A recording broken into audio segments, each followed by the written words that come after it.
మీ business ఏదైనా మీ ఊర్లో promotion చేయాలంటే అది సుమన్ టీవీతోనే సాధ్యం. ఇప్పుడే సంప్రదించండి. జి నాగరాజ్ అనే నేను మండలంలో అఖిల భారత కూలీ సంఘం మండల్ ఇన్ఛార్జి. నాకు మా రాష్ట్ర పెద్దలు, జిల్లా పెద్దలు అందరూ నన్ను నిర్ణయించినారు కాబట్టి ఏ కష్టం వచ్చినా ఏ నష్టం వచ్చినా పేద ప్రజలకు నేను తోడుగా ఉంటానని నేను మాటిస్తున్నాను. మన ఎంఆర్ఓ ఆఫీసు దగ్గర ఎద్దుల వ్యాపారం సంతలో ఏ విధంగా ఎద్దుల వ్యాపారం చేస్తారో అదే విధంగా ఎద్దుల వ్యాపారం ఈ టువాల కింద చేతులు తీసుకుంటా ఆ విధంగా ఎద్దుల వ్యాపారం జరుగుతూ ఉంది.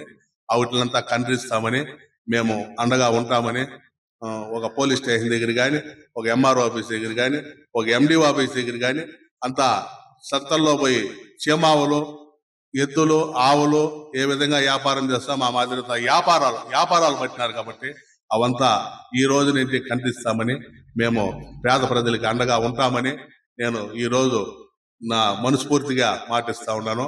దాని గురించి ఏ మంచి జరిగినా చెడ్డ జరిగినా నేను ముందుంటాను. ఎవరికి ఏ పేద రైతుకి ఏ కష్టం వచ్చినా నేను అక్కడ ముందుంటాను.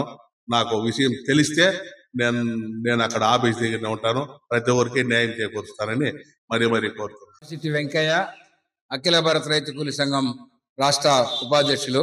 ముఖ్యంగా ఈరోజు మదనపల్లి ఏరియాలో ఉన్నటువంటి రామసముద్రం మండలం చాలా వెనుకబడి ఉన్నది. ఈ ప్రాంతం రైతులు, రైతు కూలీలు, కళాకారులు వీళ్ళందరూ కూడా అనేక రకాలైనటువంటి ఇబ్బందులకు గురవుతా ఉన్నారు. ఒక పక్క రైతాంగానికి సాగునీరు లేవు, ఇంకొక పక్క రైతులకు గిట్టుబాటు ధర రావడం లేదు. ఏదైనా పనులు చేసుకోవాలంటే వలసలు వెళ్తున్నారు, వలసలు ఆపేద పరిస్థితి లేదు. కానీ ప్రభుత్వాలు అయితే అనేక వాగ్దానాలు చేస్తున్నారు రైతాంగానికి కానీ, కార్మికులకు కానీ, లేదంటే విద్యార్థులకు కానీ, యువకులకు కానీ.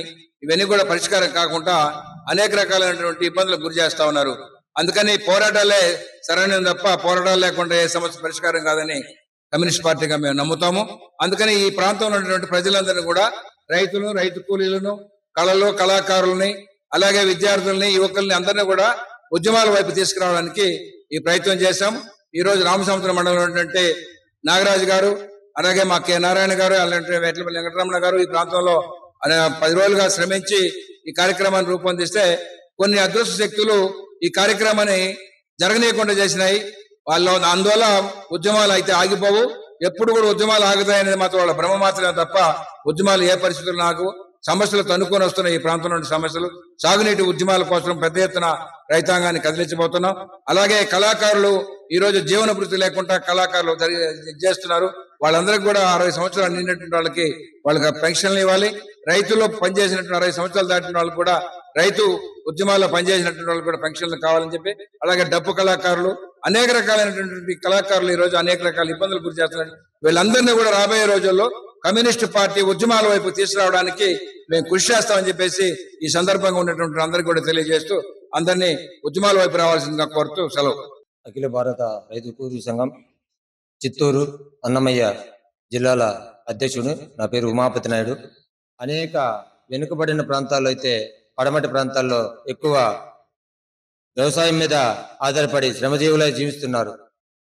అందులో వ్యవసాయ రంగంలో కూలీలు దొరక్క, వ్యవసాయ రంగంలో పెట్టుబడులు, గిట్టుబాటు ధరలు సకాలంలో లేక అందక వ్యవసాయ భూములు మొత్తం బీడు భూములుగా మారుతున్నాయి. సాగునీరు లేక, త్రాగునీరు లేక, ఆంధ్రనీవా నదులు నీళ్లు రాక, పాడి పశువులు గాని, గేదెలు గాని, మూగజీవాలన్నీ కూడా నీరు లేక చాలా ఇబ్బందులు పడే పరిస్థితులు ఉన్నాయి. ఈ నేపథ్యంలో ప్రభుత్వాలు కూడా వీటికి చొరవ చూపాలి. డివిజన్ కోశాధికారి. ప్రస్తుతం ఇప్పుడు వస్తున్న కేంద్ర రాష్ట్ర ప్రభుత్వాలు ఏ విధంగా ఉన్నాయంటే, వాళ్ళు చేసే ఎలక్షన్ రాకముందు ప్రచారాల్లో వచ్చి ఏమేమో చెప్పేస్తారు. వాళ్ళు చెప్పింది ఒకటి చేయరు.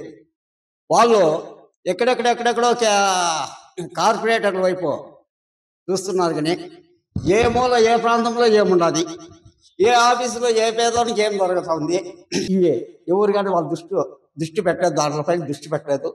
పేద బలహీన వర్గాలకి ఎక్కడ ఏం జరుగుతున్నది ఒక అబ్జర్వేషన్ లేదు, దృష్టి పెట్టలేదు.